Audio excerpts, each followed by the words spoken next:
Hi everyone, today I'd like to speak about Paschal Donohoe, Ireland's Finance Minister.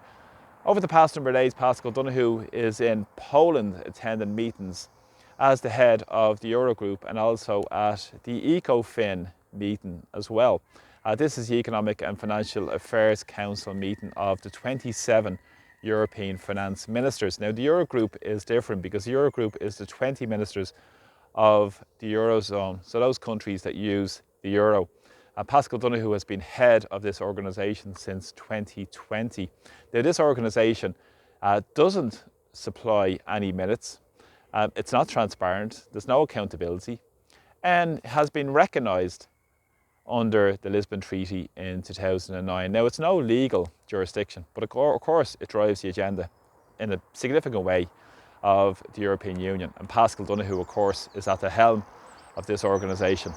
As I said, he sets the agenda, and they discuss that in their meetings in advance of the ECOFIN meeting, which is held post the Eurogroup meeting.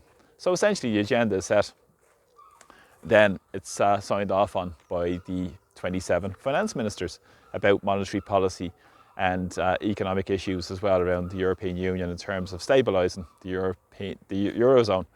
And what's really important is, in terms of this, is that Paschal Donohoe only gives a press conference around this, and he just reiterates really what his statements are. It's only like about 3 or 4 paragraphs of a statement, and again, as I said, there's no transparency to what they discuss at these meetings. And of course, Christine Lagarde is in attendance at these meetings as well, the president of the European Central Bank, and in the last week she was in Dublin receiving a Sutherland Leadership Award for her push towards globalisation and of course the digital euro. But Paschal's remarks are interesting because Paschal Donohoe spoke about that the European Union should have a united stance across what's happening in terms of geopolitical changes across the world, in terms of the tariffs from Trump and other issues in terms of the geopolitical crises we face as well.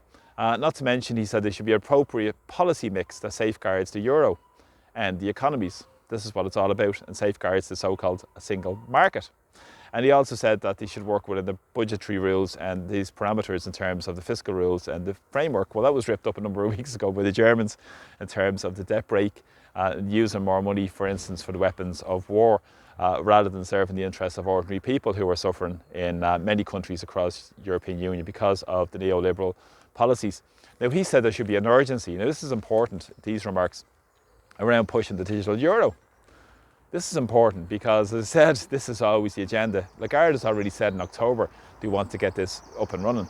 And now is the time to get it fast-tracked and get the legislation in place for the digital euro, which is a central bank digital currency. And he also spoke about a savings and investment union and, about, of course, about the rules-based order and all this type of stuff that they always spit out, essentially, over the ad nauseum at all these gatherings. What's interesting as well is that the Trade Commissioner, one of the Trade Commissioners is a man by the name of Valdis Dombrovskis, who's the ex-Prime Minister of Latvia, who had to resign in after a disgraceful and a horrific tragedy in his own country of Latvia following a shopping centre collapse, a roof collapse back in 2014. We're up to, I think, over 50 people died through that. And of course there was a lot of shady dealings going on but beneath that in terms of lack of oversight and construction issues as well, which is really rampant across many states in the European Union, of course, because of their policies to favour the super rich and developers and so forth at the cost of other people in society as well. But of course in Europe you fail upwards. So he moved upwards to the European Parliament and then has now become, as I said, a trade commissioner over the past number of years. So he's pushing towards the whole agenda to rearm Europe and to use more money to provide weapons of war. And also about the household savings, tapping into those 10 trillion euro of household savings that they want to use to invest in the weapons of war. Now, this is interesting because at the same time, with going back to the digital euro, it's important because in the last week we've seen the European Central Bank's Piero Cipollone, who's an Italian man who's with the European Central Bank, And he has been talking about the fast tracking of the digital euro and issued a report around this, because recently there's a European rule book development group has been pushing ahead with this to try and get the legislation in place. Now, there has been much pushback against the digital euro, but what's important is his comments around this, because he said a central bank digital currency will help preserve the eurozone's monetary sovereignty. Now, this is important because they know they talk about sovereignty in the Eurozone and the European Union. Nobody's asked the people of Ireland in terms of our national sovereignty and the selling off of our sovereignty to the European Union. But of course, Micheál Martin said it's a backward-looking idea, didn't he? And when you push this narrative forward, you know they're moving towards this supranational federalistic institution that's more centralised, with people like von der Leyen at the helm making these decisions and funneling them down to the ordinary people on the street. Without any democratic oversight, scrutiny or proper accountability or transparency. But listen, when does that really matter when it comes to pushing the narrative for the super wealthy in society?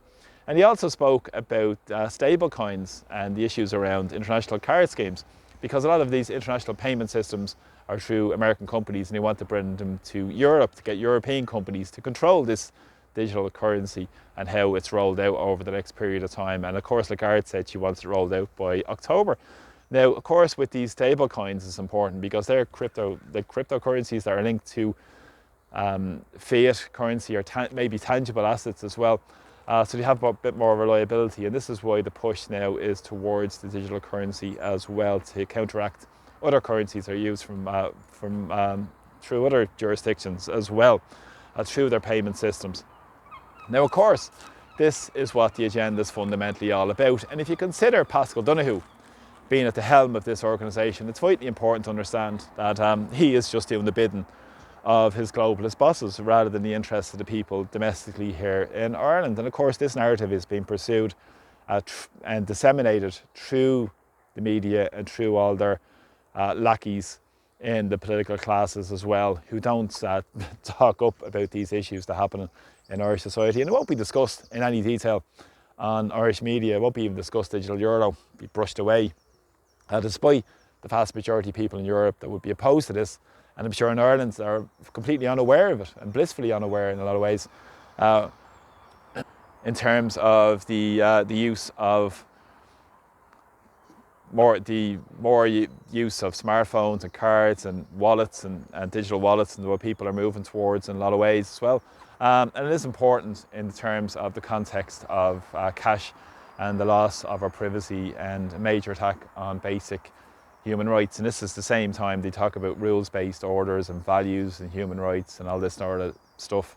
And at the same time, they're doing the total opposite and moving towards a bigger sort of totalitarian system. And if you tie it all together in terms of the restrictions on rights as well, in terms of speech, it's very important to understand really what's changes that are taking place in Ireland and across Europe at the behest of these